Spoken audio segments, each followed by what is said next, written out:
The city never slept, not really. Even in the quiet hours when the streetcars slowed and the speakeasies dimmed their lights, Chicago carried a pulse. That pulse was felt most in the neighborhoods where boys lingered on stoops, listening, watching, waiting to learn the rules that weren't written in books but whispered in alleys. Among those boys was a quiet child named Anthony, the son of Italian immigrants who had crossed the ocean with little more than dreams. He wasn't the tallest nor the loudest, but there was something about his eyes. Sharp, watchful, restless.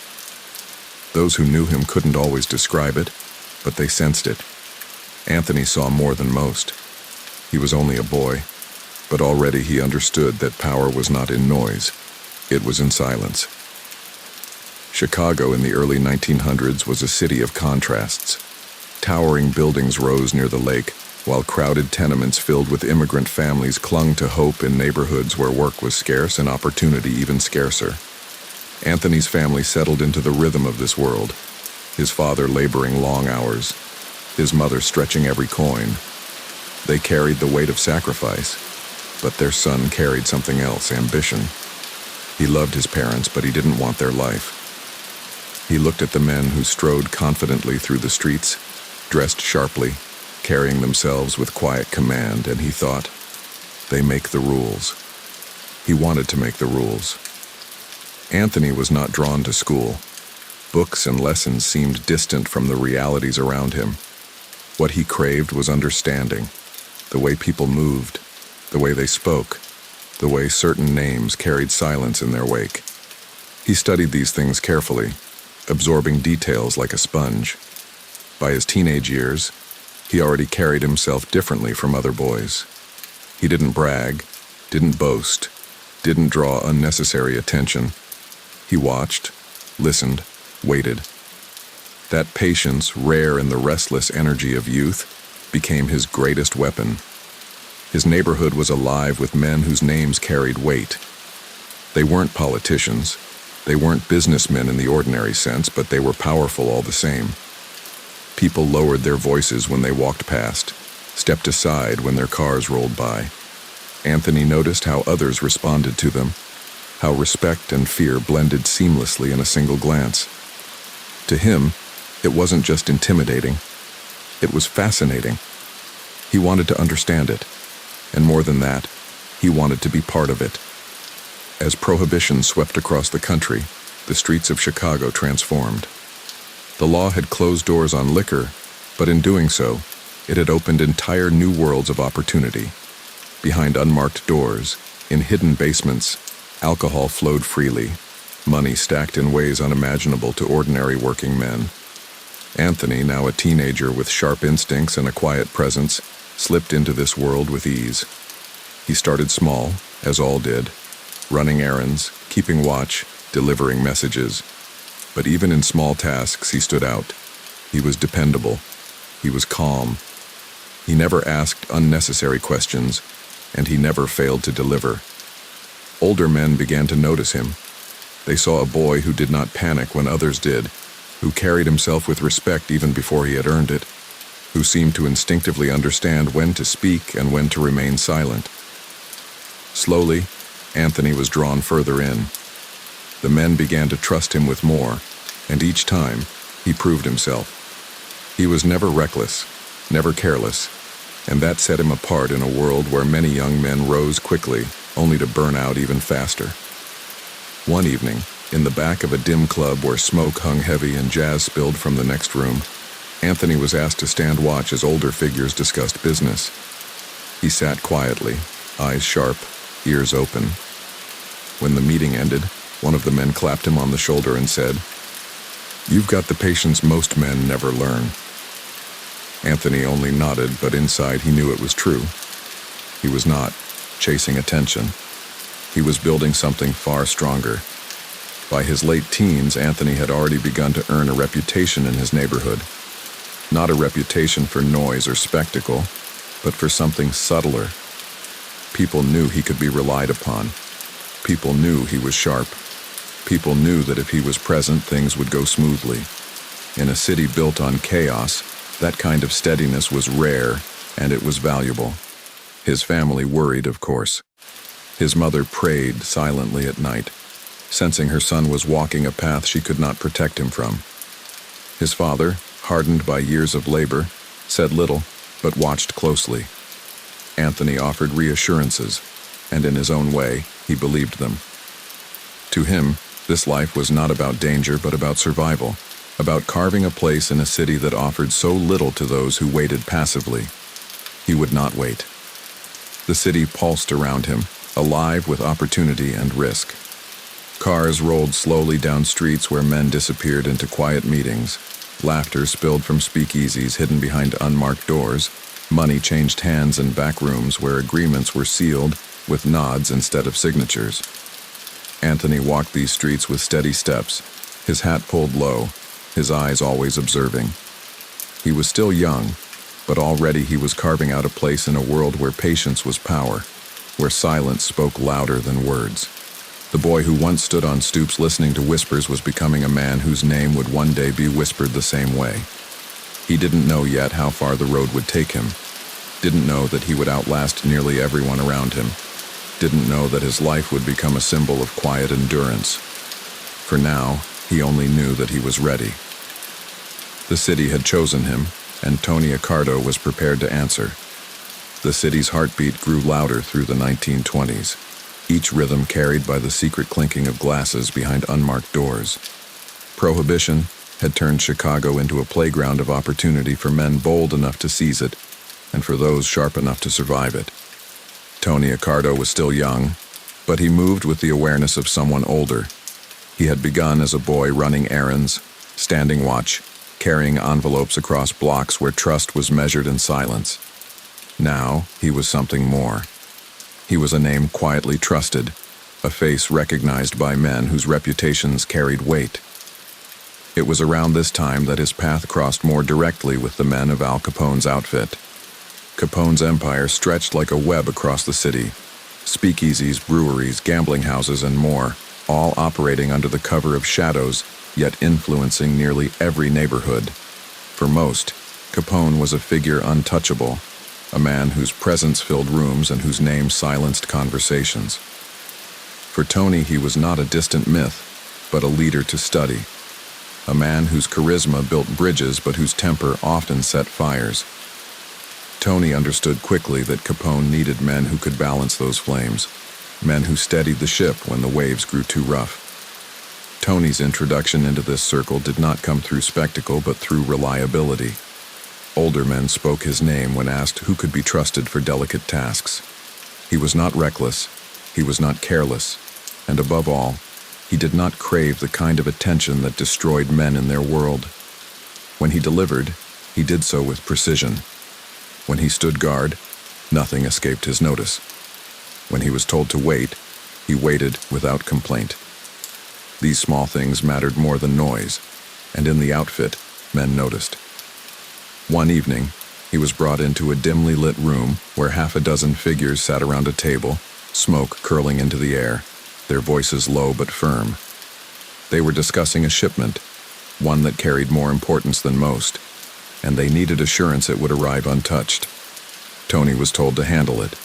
He did not boast, did not promise. He only nodded and left. The shipment arrived without a single problem. No fuss, no mistakes, no unnecessary attention. When word reached the men at the table, one leaned back and muttered, "That kid doesn't miss." From that night forward, his standing rose. Capone himself noticed him in time, though not in the dramatic way stories would later tell. The larger-than-life boss did not summon Tony with grand gestures. Instead, it was smaller encounters, Capone passing through a room, his eyes landing on the quiet young man who never fumbled under pressure, his nod of acknowledgement carrying more weight than a dozen words. Tony never sought more than that. Respect was not in speeches. It was in those small gestures, those silent recognitions that others noticed but did not comment on. It was during these years that Tony earned the nickname that would follow him forever. In a quiet gathering, a problem arose that needed decisive handling. Tony stepped forward, carrying out the task with such efficiency, such cold precision, that even hardened men looked at him differently afterward. Capone, watching, leaned back and said with a smirk, "That kid's a real Joe Batters." The name stuck, and while others might have worn it like a crown, Tony accepted it with his usual calm, neither flaunting it nor denying it. To him, it was simply another step on the path he was walking. He began to carry greater responsibilities, overseeing deliveries, ensuring payments, managing men older than himself. What made him stand out was not only his competence but his discipline. Many young men, when given power, rushed to prove themselves, to display authority. Tony never did. He understood that authority was not shown in loud orders but in quiet control. If something went wrong, he fixed it. If men argued, he calmed them. If a problem threatened to grow, he cut it down before it spread. This steadiness, rare among the restless, made him invaluable. The city itself seemed to change around him as he grew into his role. He walked streets where once he had lingered as a boy, now with the quiet confidence of a man who knew he was part of something larger. He moved through speakeasies not as a customer, but as a figure others deferred to. He entered meetings not as an observer, but as a participant. Each step he took was deliberate, and with each step, his presence deepened. At home, he maintained the same separation he always had. His family knew he was involved in things beyond their understanding, but Tony kept the details locked away. To them, he was the steady son, the provider who carried himself with respect. He never brought the chaos of his professional world into his personal life. This discipline gave him balance, grounding him in a way many of his peers lacked. It was this ability to separate the two worlds that would allow him to endure long after louder men fell. By the late 1920s, Tony Accardo had become more than a promising young man in the outfit. He was a trusted presence, a figure whose name carried quiet weight in back rooms across the city. He was not yet at the top, nor even close, but those around him knew he was on a path that few could walk. He did not stumble, he did not waver, and most importantly, he did not burn too brightly too soon. He was learning every day, studying Capone's charisma, Nitty's steadiness, Rika's strategy. Each man taught him something different, and Tony absorbed it all. He knew that one day, those lessons would shape him into more than a participant. They would shape him into a leader. For now, he remained patient, steady, deliberate. The boy who once listened to whispers on stoops had become the man whose name was now whispered the same way, and though he could not yet see it, his rise was only beginning.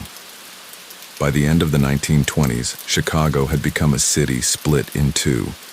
On the surface, ordinary families went about their lives, factory workers trudging home with lunch pails, children playing stickball in alleys, mothers stretching budgets through the long winters. But beneath that surface, an entirely different city thrived. Speakeasies glowed behind closed doors, jazz spilled into smoky air, and money flowed in rivers unseen by the law. At the center of that world stood Al Capone's outfit, and within it, a young man named Tony Accardo was carving a place for himself that would only grow stronger. Capone's reign was a strange blend of spectacle and fear. His charisma drew people in, his generosity bought loyalty, and his temper kept men in line. But with all the noise surrounding him, someone had to ensure the machinery beneath the empire never faltered. That was where Tony began to shine. He was not the man with headlines or flamboyant gestures. He was the man who made certain things worked, quietly, efficiently, and without unnecessary attention. The outfit's operations were vast. Breweries hidden in warehouses, trucks rolling across state lines, speakeasies spread like vines through the city. Each part carried risk, each required precision. Tony earned his place by being the man who never faltered under that pressure. He could oversee a shipment one day, mediate a dispute the next, and ensure payments reached the right hands the day after. His calm steadiness became a force men came to rely on. In these years, the streets were alive with violence. Rival gangs fought for scraps of territory, hijackings threatened shipments, and law enforcement raids grew bolder. Many young men in the outfit sought to prove themselves in that chaos, to earn reputations through noise and show. Tony took the opposite path. He did not chase drama. He avoided unnecessary conflict. He understood that survival belonged not to the loudest but to the most disciplined. When trouble arose, he acted decisively, but he never invited it by recklessness. One night, a shipment moving through the south side was targeted by hijackers. Panic spread quickly among the men responsible, their fear threatening to unravel the plan. Tony, calm as always, stepped forward. He reorganized the route, reassured the men, and made the adjustments necessary to keep the delivery intact. The shipment arrived without a scratch. Those who had doubted him now saw clearly why older men had placed their trust in him. He had steadied them not with threats or bluster, but with quiet command. Capone himself noticed these things, though he was not the type to make grand declarations. A nod here, a word there, was all it took. Tony understood that respect was not measured in speeches. It was measured in recognition, however subtle. And he valued that recognition more than any boastful title. He was learning every day, studying the men around him, absorbing lessons he would one day apply as his own. It was also in these years that Tony began to step further into circles where decisions were made. He was still young, still technically lower in rank, but his reputation for steadiness opened doors. He sat quietly in rooms filled with men whose names carried weight, listening more than speaking, absorbing every detail. When he did speak, it was with precision. He did not waste words, and for that reason, when he spoke, men listened. His ability to measure his words, to wait for the right moment, became one of his greatest strengths. The city outside roared with contradictions. Families stood in bread lines while speakeasies overflowed with laughter and liquor. Police officers walked beats by day and collected envelopes by night. Judges made rulings in public while making agreements in private. Tony walked through it all with steady steps, his eyes always sharp, his hat pulled low. He was not yet a leader, but he was already more than an associate. He was becoming a presence, a figure others counted on when storms threatened. At home, he remained as he always had, quiet, disciplined, careful. His family still saw in him the provider, the steady son who carried responsibilities without complaint. They knew he was involved in things beyond their understanding, but Tony never allowed the darker parts of his life to enter their world. This separation kept him grounded, gave him the balance that allowed him to endure while others burned out quickly. As Prohibition reached its peak, the outfit grew stronger, richer, and more deeply rooted in the city's structures. Politicians, police, businesses, all carried threads that connected back to the empire. Capone stood at the center, loud and unmissable, but Tony was there too, building quietly, proving himself indispensable. He understood that power built on spectacle was fragile. Power built on discipline endured. The years would only grow more dangerous as law enforcement pressed harder, as rivals circled more desperately, as Prohibition itself edged toward its inevitable end. But Tony Accardo had already shown that he was not just another young man swept up in the chaos of the times. He was something rarer, a man who could endure, adapt, and thrive no matter how the ground shifted beneath him. And though he could not yet see the decades ahead, he was already walking the path that would make him one of the most enduring figures in the history of the outfit. For now, he remained patient, steady, deliberate. He was not chasing the top. He was building toward it, one quiet step at a time. The 1930s began with a chill that seemed to settle not just in the air, but in the mood of the city.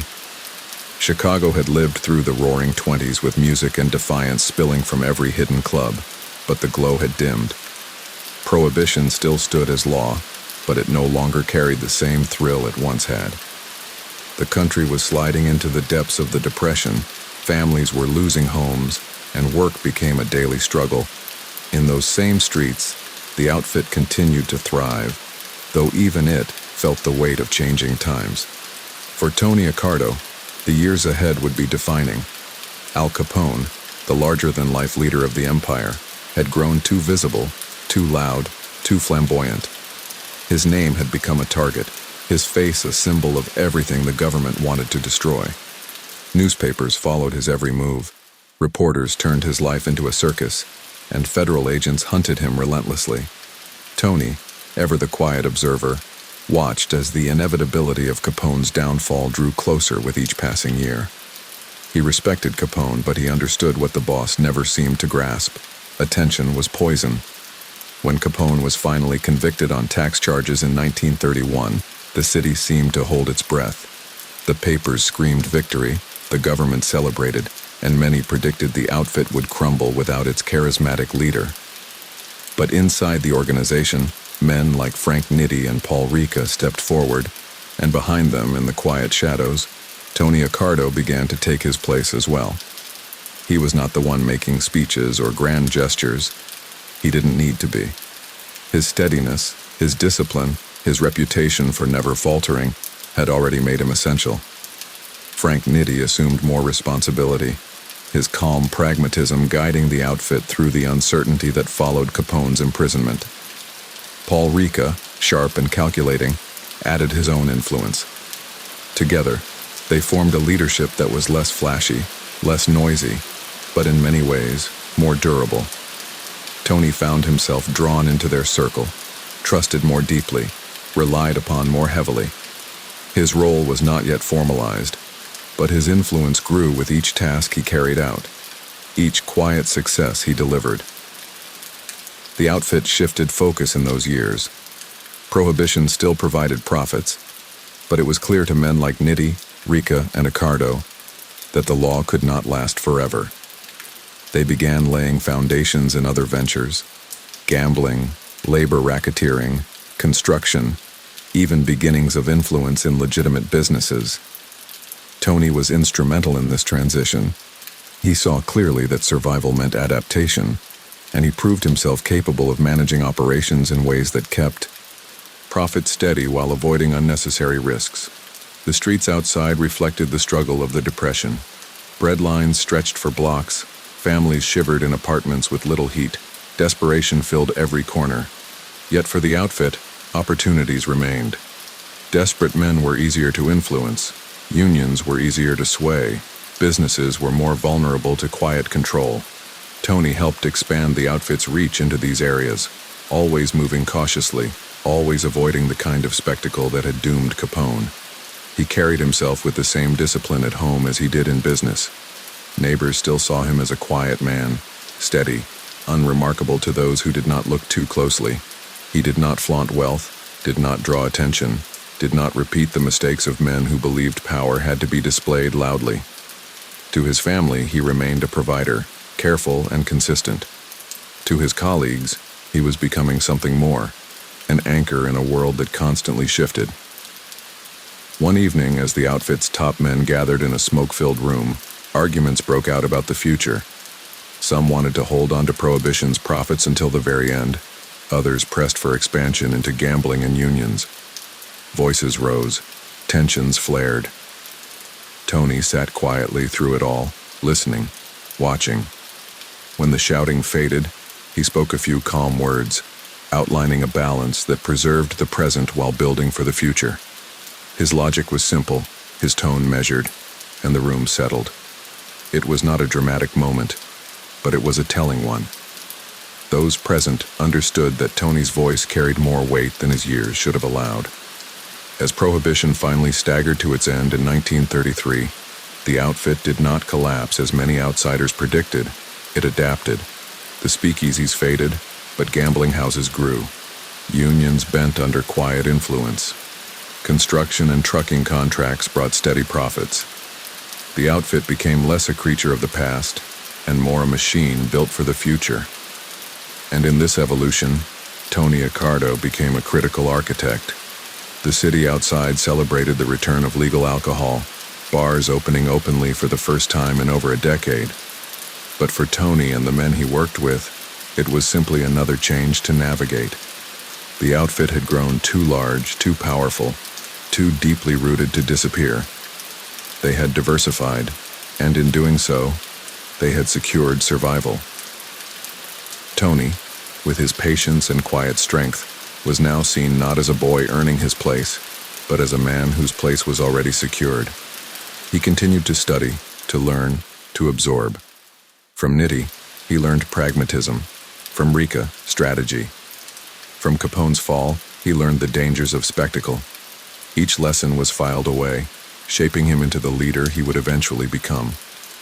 He was in no rush. He understood that power lasted longest when it was not rushed. He would wait as long as he needed, stepping forward only when the moment demanded it. By the mid-1930s, the outfit stood steady despite the storms it had endured. Capone's era had ended, but the empire lived on, quieter now, less flamboyant, more careful. And within that empire, Tony Accardo had moved from being a dependable young figure to an indispensable part of its structure. His rise had been patient, deliberate, but undeniable. The boy who once studied power from stoops had become the man helping to shape it from within. He did not yet know how far the road would carry him, did not yet see the decades of leadership that awaited. But he knew this much. He had chosen the right path, and he would walk it with the same steady steps that had carried him this far. The city might change, the laws might shift, but men like Tony Accardo endured. And in time, the city would learn his name not through headlines or spectacle, but through the quiet recognition of power that lasted. The years after Prohibition ended were supposed to mark a collapse. Reporters had written it, lawmen had promised it. Were harsh on the city, but for the outfit they offered opportunities. With businesses failing, unions grew restless, and desperate men looked for work wherever they could find it. Frank saw in this not chaos but structure waiting to be organized. The outfit's reach into labor grew deeper, influence spreading through strikes, negotiations, and contracts. It was not glamorous work, not the kind that drew headlines, but it was stable, lucrative, and far less conspicuous than Prohibition's noisy liquor trade. Under Frank's guidance, the outfit became less a spectacle and more a machine, humming smoothly in the background of Chicago life. At home, Frank lived as he always had, simply, quietly, carefully. His personal life remained shielded from his professional world, a boundary he never allowed to blur. Neighbors saw him as steady, disciplined, perhaps even ordinary, and that was how he wanted it. He knew too well the danger of drawing attention, of living too loudly. Capone had lived loudly, and the world had devoured him for it. Frank chose the opposite path. He did not need the world's applause. He needed its silence. Yet even as he guided the outfit with calm precision, Frank never forgot that danger remained constant. Law enforcement had not forgotten them. Rivals had not disappeared, and ambition still simmered in the shadows. He lived with vigilance, never allowing himself the comfort of complacency. He knew that every empire carried the seeds of its own downfall, and he intended to delay that downfall as long as possible. Chicago, during these years, reflected both the despair of its citizens and the quiet resilience of its underworld. In the daylight, men stood in bread lines, children played in alleys, and newspapers printed stories of political failures. At night, in hidden rooms and hushed gatherings, decisions were made that shaped the flow of money and power across the city. Frank was there at the center, not as a flamboyant king, but as a silent architect. His legacy was not in spectacle, but in survival. By the late 1930s, the outfit stood not only strong, but stronger in some ways than it had been under Capone. It was less visible, less vulnerable, more deeply entrenched in the structures of the city. Frank had proven that an empire could survive without headlines, without noise, without constant fire. He had proven that patience, precision, and silence could build something even more enduring. But Frank also knew that no man could outrun time or fate forever. He carried that awareness with him in every step, every decision. It was what kept him sharp, what kept him alive, what made him the man others respected even if they never fully understood him. The boy who once learned the language of survival in narrow Italian streets had become the man who wrote the language of survival in Chicago. And as the world beyond the city shifted, with war clouds gathering overseas and change stirring at home, Frank prepared himself for whatever storms lay ahead. For in the end, he knew one truth better than most: power that shouts burns quickly, but power that whispers endures.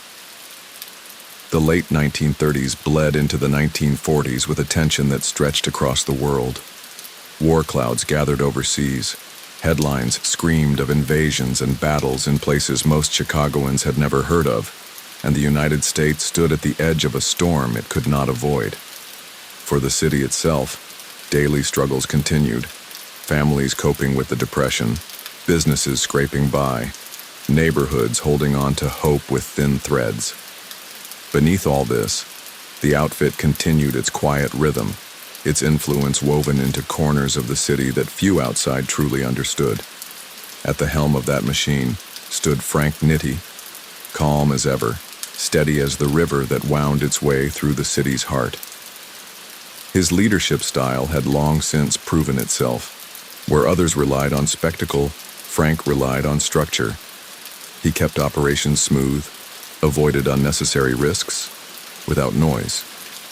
He was the man who ensured promises were kept, who steadied the rank and file, who reminded everyone that patience would outlast ambition. But even steady hands eventually tremble. Nitti's health began to falter. Years of pressure weighed on him, paranoia grew heavier, and law enforcement's focus on his role pressed harder. Inside the outfit, whispers spread that his strength was fading. Rika quietly began preparing to assume greater control, and in those moments, Tony's position became clearer than ever. He was no longer just an enforcer. He was the man who would ensure the outfit's future survived the transition. He continued to study, to absorb, to refine his way of leading. From Rika he learned strategy, from Nitti he learned calmness, and from Capone's fall he never forgot the danger of spectacle. His life had become a collection of lessons, each one shaping him into something rare in their world, a leader who understood survival as deeply as ambition. At home his life remained shielded. His family knew only the quiet man who provided, who lived with discipline, who avoided the spotlight. To them, he was steady, ordinary in the best way. The storms of his professional life never crossed their doorstep. That ability to divide the two worlds gave him balance that so many lacked. And it was that balance that would carry him into the years ahead, when the outfit would need him more than ever. Chicago carried on as it always had, with its contradictions, the laughter of taverns mixing with the groans of factories, the innocence of children playing in alleys alongside the whispers of deals struck in shadows. And in the midst of it all, Tony Accardo continued his steady rise. He was not in a rush. He never was. He knew power that lasted could not be forced. It had to be built slowly, layer by layer, brick by brick, until it stood so firmly that nothing could shake it. The boy who once studied the language of silence on stoops was now fluent in it, speaking it so naturally that men twice his age deferred to his judgment. He was not yet the boss, not yet the man whose name would shape decades of history. But the path was clearer now than it had ever been. And Tony Accardo, with patience as his greatest ally, was prepared to keep walking it, step by deliberate step. By the mid-1940s, Chicago had already lived through one storm after another. Prohibition had ended, the Depression had left scars, Capone had fallen, and Frank Nitti's decline had cast long shadows over the outfit. Yet in the midst of all this, one man's influence only grew steadier, stronger, more undeniable. Tony Accardo, once the quiet boy watching from stoops, once the young enforcer learning patience, was no longer in the background. He was in the center, though he carried himself as if nothing had changed. The way Accardo rose was not through sudden leaps, but through careful steps. He never rushed, never demanded, never forced himself into the spotlight. Instead, he allowed others to burn brightly and fade, while he remained in place, calm and deliberate. When Nitti's health faltered and paranoia weighed him down, it was Accardo who quietly filled the gaps. When Rika crafted strategy but needed someone to ensure the gears turned without friction, it was Accardo who made certain every piece fit into place. He did this without speeches, without noise. His strength was in his silence. The outfit in those years was evolving.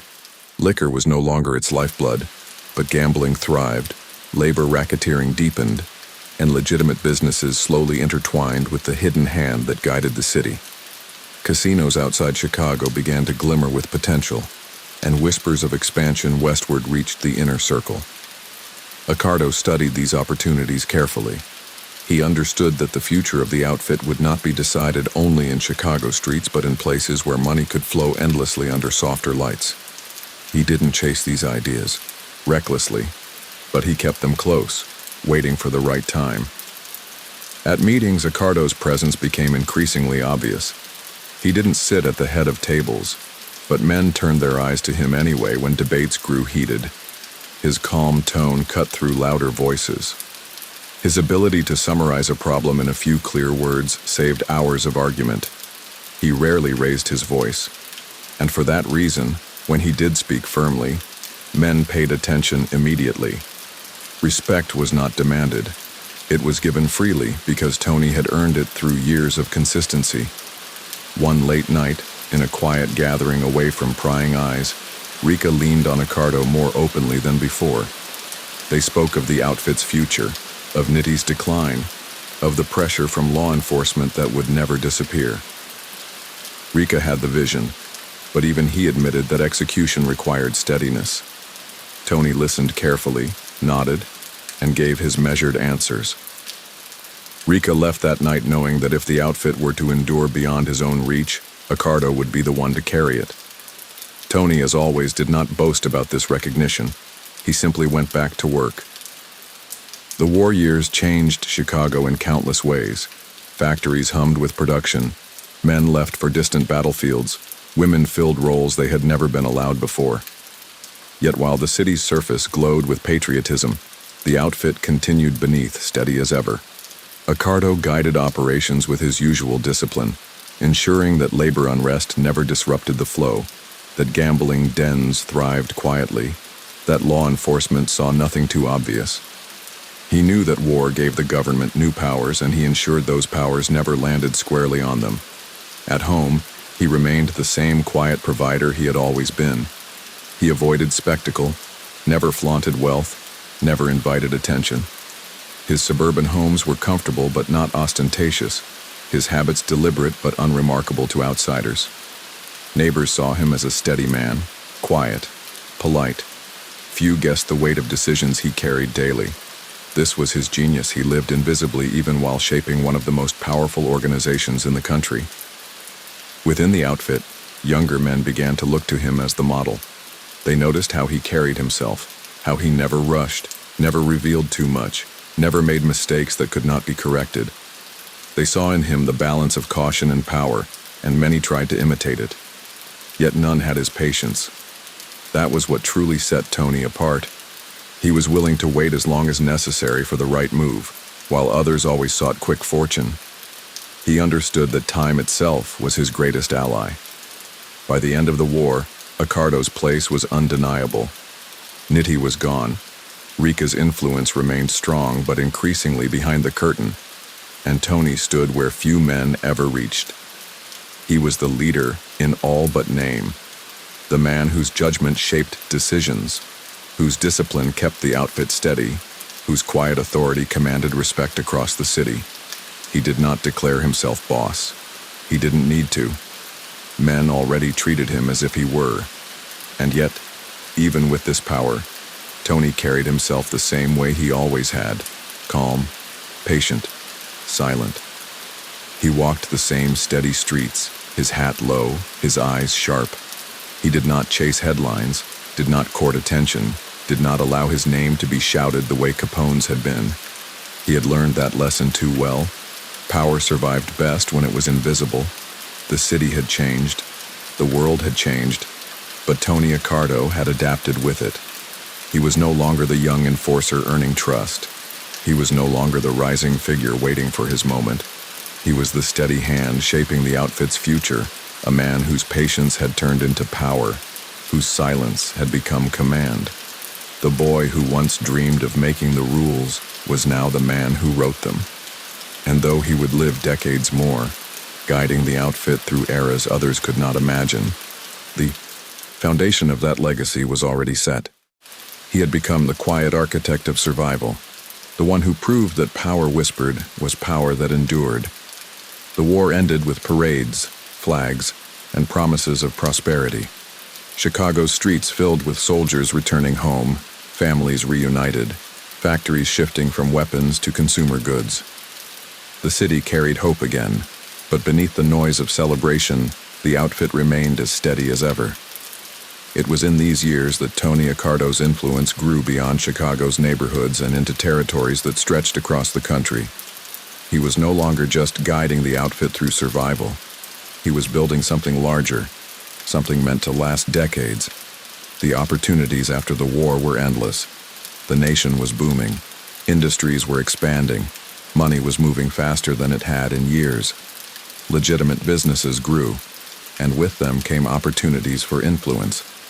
The outfit reached deeper into unions, ensuring contracts moved in their favor, ensuring strikes ended when convenient, ensuring profits found their way quietly back into the machine. Accardo oversaw much of this expansion, careful to avoid noise, careful to let others' names be attached to the ventures while his remained absent. It was the same lesson he had carried since the days of Capone. Attention destroyed men. He would never invite it. Las Vegas glimmered on the horizon as something new, something different. A desert town with casinos sprouting like mirages, fueled by soldiers and tourists eager for distraction. Vegas became the future. Accardo recognized it immediately. He supported the outfit's quiet movement into those casinos, ensuring that money flowed not just from Chicago streets, but from roulette wheels and card tables under desert lights. He did not rush the expansion, did not gamble recklessly. Instead, he built slowly, carefully ensuring the outfit's hand remained invisible while the profits grew. Back in Chicago, his leadership style defined the outfit's rhythm. He avoided the flamboyance of Capone, the paranoia that had consumed Nitti. He chose instead a life of quiet control. He delegated responsibility, allowed others to handle the noise, while he remained the steady presence guiding from behind. He was rarely in courtrooms, rarely in headlines, rarely even photographed. Yet everyone inside knew who truly made the decisions. His invisibility became his shield, one of the reasons he would endure long after his contemporaries had fallen. One evening in the late 1940s, as the outfit's senior men gathered to discuss expansion, voices rose with excitement about Vegas, about new rackets, about larger risks. Tony sat silently for much of the meeting, as he often did, letting the noise run its course. When he finally spoke, the room quieted instantly. His words were measured, reminding them that growth meant nothing if it brought the government crashing down on them. Expansion, he said, must always be balanced with invisibility. His tone was calm, but his message was firm. They listened as they always did, because they understood that his patience had carried them further than anyone else could. At home, Accardo built the life of a suburban man. He purchased a comfortable home in River Forest, a far cry from the crowded tenements of his youth. His neighbors saw him as polite, steady, unremarkable in the best way. Children rode bicycles past his lawn. Families greeted him warmly, unaware, or choosing not to ask, about the weight of his reputation. He attended family gatherings, lived quietly with his wife and children, and cultivated the image of a man who wanted nothing more than a peaceful life. It was a mask, but it was also a choice. For Accardo, invisibility was not just strategy, it was survival. Inside the outfit, younger men began to treat him as the model of leadership. They saw his discipline, his restraint, his ability to build without burning.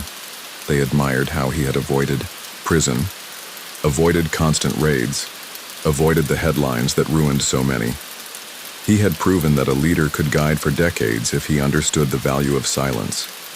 They whispered his name with respect, not because he demanded it, but because he had earned it in ways that could not be denied. The 1950s approached, and with them came new challenges. Senate committees, led by men eager to expose organized crime, began digging into labor, gambling, and casinos. Television brought hearings into living rooms across the nation.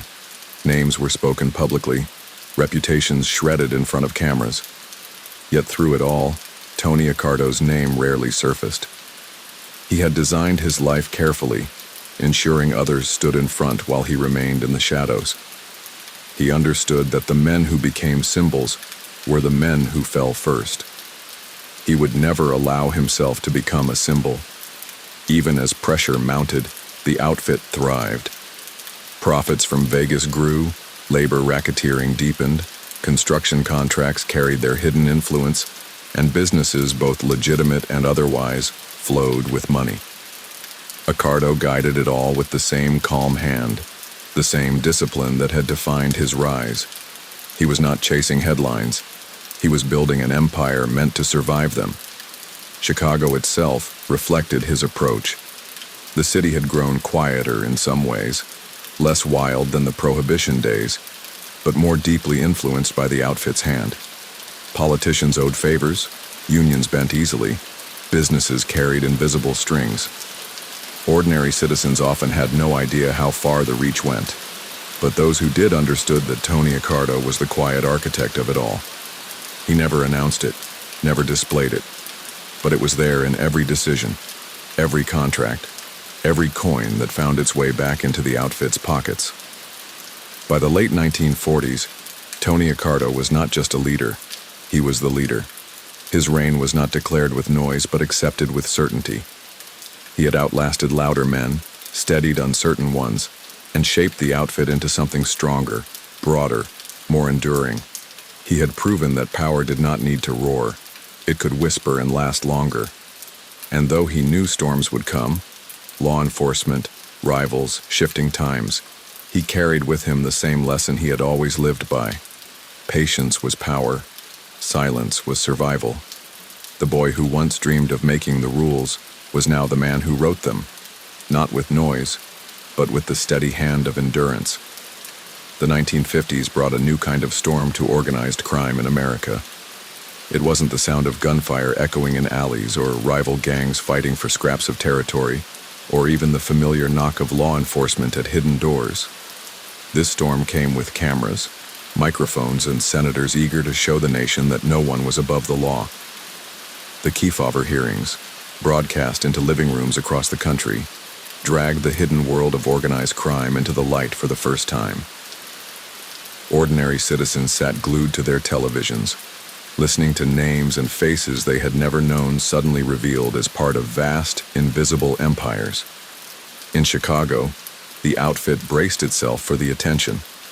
Men who had grown comfortable in the shadows found themselves summoned before committees, asked questions they had no interest in answering, forced to choose between silence and perjury. Some cracked under the pressure, others stumbled, and still others drew attention they had no hope of escaping. But through it all, one man's name appeared rarely, if at all. Tony Accardo, the quiet architect of the outfit, had built his life to avoid exactly this moment. While others were dragged into the spotlight, he remained where he had always been, just out of reach. Accardo understood better than anyone that the real danger of these hearings wasn't just in prosecutions. It was in the attention itself. The more the public saw, the more the government pressed. Headlines could be as dangerous as indictments. And so, while other figures bristled or deflected, Tony retreated further into invisibility. He delegated, allowing others to appear as the faces of the outfit, while he continued guiding quietly from behind. He lived in River Forest with his family, played the role of the suburban man, attended family gatherings, walked his neighborhood calmly. To neighbors, he was courteous, ordinary, a man who seemed worlds away from the dramatic names in the newspapers. Inside the outfit, however, his authority was absolute. The post-war years had cemented his control, and the 1950s only deepened it. He was not loud, he did not boast, he did not need to. Men deferred to him instinctively because his record was unbroken. Every major decision, from Vegas casinos to union contracts to construction projects, carried his quiet approval. When disagreements surfaced, his calm tone settled them. When ambition threatened to destabilize, his steady hand redirected it. He had become the man who didn't just lead the outfit, he embodied its survival. The expansion into Las Vegas grew deeper in those years. Casinos gleamed under desert lights, money flowed endlessly through roulette wheels and blackjack tables, and Chicago's hand was always there, though never openly. Accardo ensured that profits were steady and oversight discreet. He discouraged reckless expansion, reminding his men constantly that greed invited collapse. Slow, steady growth, invisible from the outside, was his way. And it worked. The outfit's revenues soared, even as the government's eyes remained fixed on others. At the same time, Accardo pushed the outfit further into legitimate industries. Labor racketeering gave them quiet control over trucking, construction, and manufacturing. Businesses that appeared ordinary often carried strings that led back to Chicago's quiet leader. Politicians who needed union support found themselves indirectly tied to the outfit's influence. And yet, Tony's name rarely surfaced. He never signed papers, never left trails, never invited the kind of scrutiny that had destroyed Capone. He was, as some would later describe him, the man who turned organized crime into organized business. At home, his life remained carefully balanced. His family knew only the man who provided, who lived with discipline, who avoided spectacle. His children rode bicycles in quiet suburban streets. His wife maintained the household. Neighbors waved as he walked calmly to his car. They might have heard whispers, they might have suspected, but Tony ensured that suspicion never became certainty. His dual life remained intact because he had mastered the art of separation. In the mid-1950s, when the heat of the hearings began to cool, many organizations across the country had been damaged. Names were ruined, structures weakened, reputations destroyed. Yet the outfit under Accardo emerged stronger than before. The attention had burned away some of their rivals, leaving space for Chicago to expand even further. Tony had guided them through the storm without ever stepping into the rain himself. Men inside the outfit marveled at his endurance. They had seen so many rise and fall. Loud men, reckless men, ambitious men who flew too high too fast. Yet Tony remained, decade after decade, always steady, always calm. He was not immortal, but at times it seemed that way.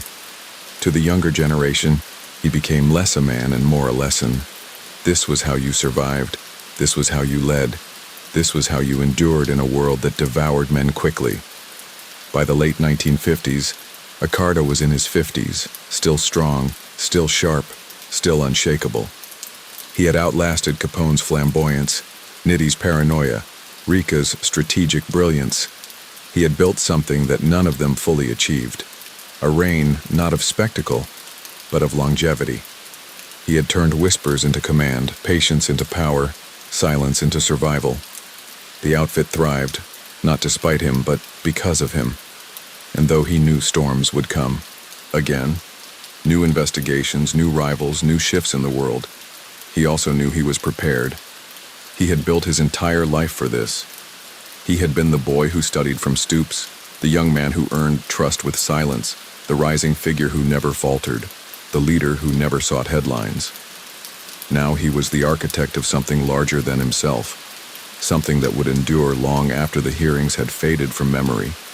The city carried on, factories humming, children playing, streets alive with noise. Yet beneath it all, Tony Accardo remained where he always had, steady in the shadows, guiding quietly, invisible to most, undeniable to those who knew. He had proven again what he had always believed. True power did not need to be seen. It only needed to be felt. The 1960s began with a new kind of pressure. The federal government, humiliated for years by its failure to truly cripple organized crime, had grown more determined than ever. The FBI, once reluctant to involve itself deeply in such cases, now devoted entire units to surveillance, wiretaps, and investigations. Agents lingered outside homes, tracked cars, listened through hidden microphones. In Chicago, this meant the outfit was never free from watchful eyes. Yet even in this new era, one man seemed to glide through untouched: Tony Accardo. By then, Accardo was in his 50s, but he carried himself with the same calm authority that had defined him since his youth. He no longer needed to prove himself. His reputation was iron. Inside the outfit, his word was law.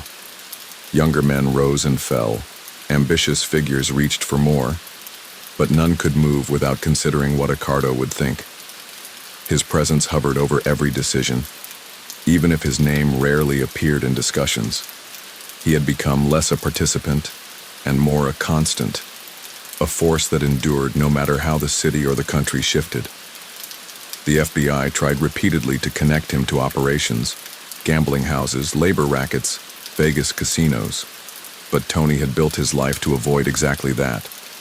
He signed nothing, left no paper trails, never allowed himself to be caught on tape saying anything incriminating.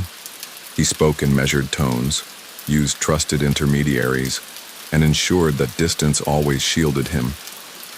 Other bosses across the country were dragged into courts, exposed on wiretaps, paraded in newspapers. Tony watched it all quietly, never appearing in the same way. He had learned long ago that silence was not weakness, it was armor. During the 1960s, the outfit expanded into new territories. Vegas casinos became stronger pipelines of money, drawing in tourists who had no idea how much of their losses found their way back to Chicago. Labor racketeering deepened, reaching into industries that touched nearly every worker in the city. Construction projects carried invisible fingerprints, trucking routes moved under quiet influence, and unions bent under pressure they could never openly acknowledge. Accardo didn't run every detail, he didn't need to. His genius was in structure. He allowed younger men to manage operations, to take titles, to face attention. But all of it, every layer, rested on the foundation he had built. Inside the outfit, ambitious figures continued to rise. Some were bold, others reckless. A few thought themselves untouchable. Accardo observed them with sharp eyes, never rushing to correct them unless they risked stability. He knew better than to smother ambition completely. Ambition was useful, if guided. But if left unchecked, it could unravel everything. Time and again, when a younger man reached too far, too quickly, Accardo's quiet hand adjusted the course. He did not always punish with noise. Often his correction was so subtle that those outside never even noticed. But those inside knew, and they remembered. One evening in the mid-1960s, as senior figures gathered to discuss expanding deeper into legitimate businesses, arguments rose over who controlled which territories, whose names would appear on which contracts. The room grew tense, voices sharpened. Accardo sat silently for most of it, watching. When he finally spoke, his tone was calm, steady, final. He reminded them that no name meant anything if the entire structure collapsed under attention. His words were not a suggestion, they were a command. The arguments died quickly. That was the power Accardo carried. He didn't need to shout to be obeyed. At home, he lived more quietly than ever. His suburban life in River Forest became his shield, the image of a family man detached from the underworld. Neighbors saw him at church, at family gatherings, at the dinner table. They saw him cutting his lawn, walking calmly down tree-lined streets, living the life of an ordinary man. To the FBI agents watching, the image was infuriating. They knew who he was, they knew what he commanded, but they could never prove it. He lived his life so carefully that even surveillance gave them nothing. The 1960s also brought cultural shifts the outfit struggled to navigate. The city's neighborhoods changed, civil rights movements rose, new waves of immigrants arrived, and old structures shifted. Yet Accardo adapted with the same patience he always had. He did not cling to the past. He understood that survival required flexibility. Where older bosses in other cities resisted change, Accardo absorbed it, reshaping the outfit's influence to match the times. The FBI grew more aggressive, but every time they came close, Accardo slipped away untouched. They could catch his men, drag lieutenants into court, seize gambling houses, expose union leaders, But Accardo himself remained a ghost. He had no office, no desk piled with incriminating papers, no phone line that could betray him. He lived as if the entire world were listening at all times, and because of that, the world never caught him. Inside the outfit, his legend grew. Younger men whispered about how he had outlasted everyone: Capone, Nitti, Rica, even rivals outside Chicago. He seemed unshakable, untouchable, eternal. To them, he was less a boss than a symbol, proof that patience and discipline could survive in a world that consumed men quickly. They both feared and respected him, not because he shouted, but because he never needed to. By the late 1960s, Accardo was older, but his grip was as firm as ever. He no longer walked the streets the way he once had, but his influence stretched farther than it ever had. Vegas, unions, construction, gambling, legitimate industries, all bore his invisible mark.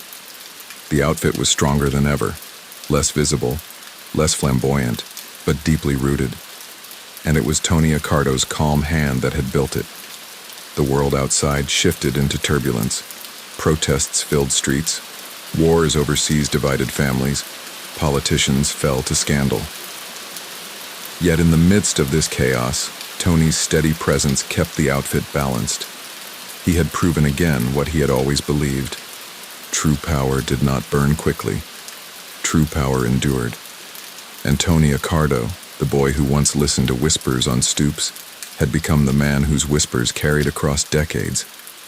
The 1970s brought change everywhere. The nation was restless, shaken by war abroad and scandal at home. Chicago itself shifted in rhythm, neighborhoods transformed, new faces replaced old, and yet in the shadows of the city one truth remained. Tony Accardo was still there. He was older now, no longer the sharp-eyed boy running errands in alleys, no longer the young man earning respect in smoky backrooms, no longer even the middle-aged leader balancing unions and casinos. He was something rarer. He was the figure who had survived it all, still guiding quietly, still shaping decisions, still embodying the patience that had made him untouchable. By then, Accardo rarely appeared in public meetings with his men.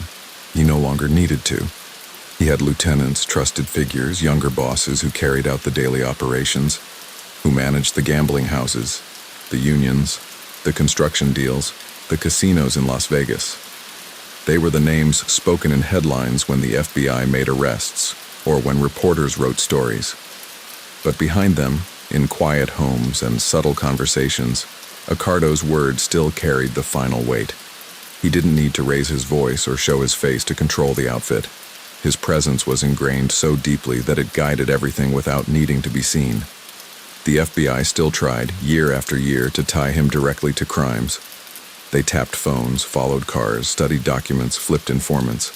Yet Tony had built his life so carefully that he always remained just out of reach. He never signed contracts, never spoke openly, never left a trail. Younger men might be careless, but he never was. And so while his contemporaries in other cities were dragged to courtrooms, paraded before cameras, sentenced to prison, Tony lived quietly in River Forest, raising his family, attending church, mowing his lawn.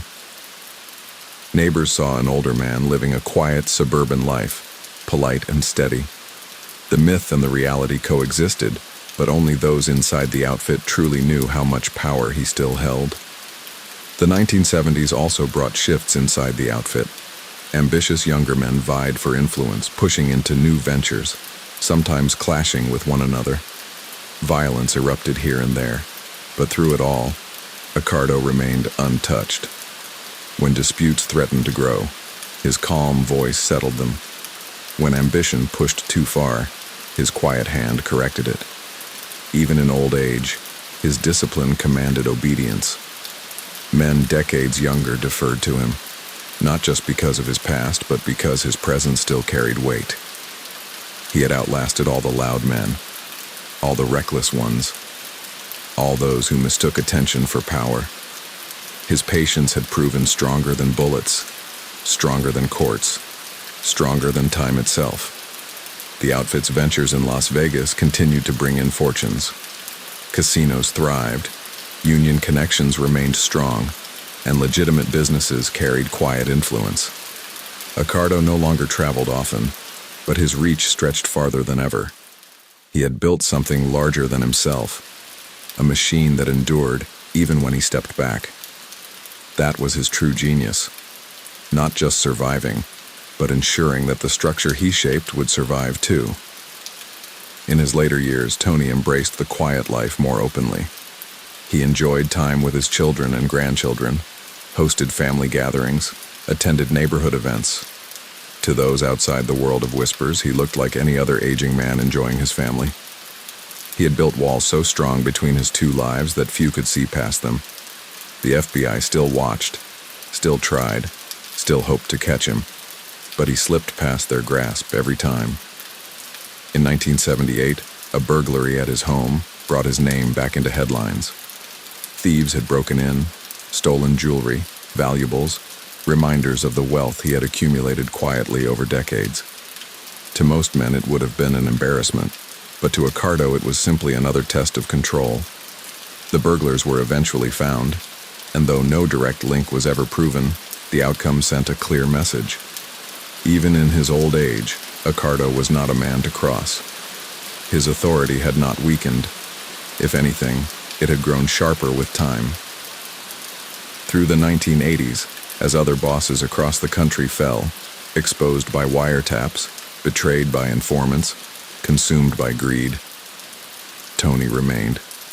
He was careful, disciplined, patient. He allowed others to carry titles, to face attention, to handle noise. He stayed behind, invisible, enduring. His strategy was so effective that even as the government increased its pressure, even as RICO laws expanded prosecutors' reach, Tony Accardo never spent a day in prison for serious charges. He had walked through one of the most dangerous worlds imaginable and lived to old age untouched. By the time he entered his 80s, he was a legend not only within the outfit but across the entire history of organized crime. Other bosses had risen and fallen, empires had collapsed, headlines had flared and faded,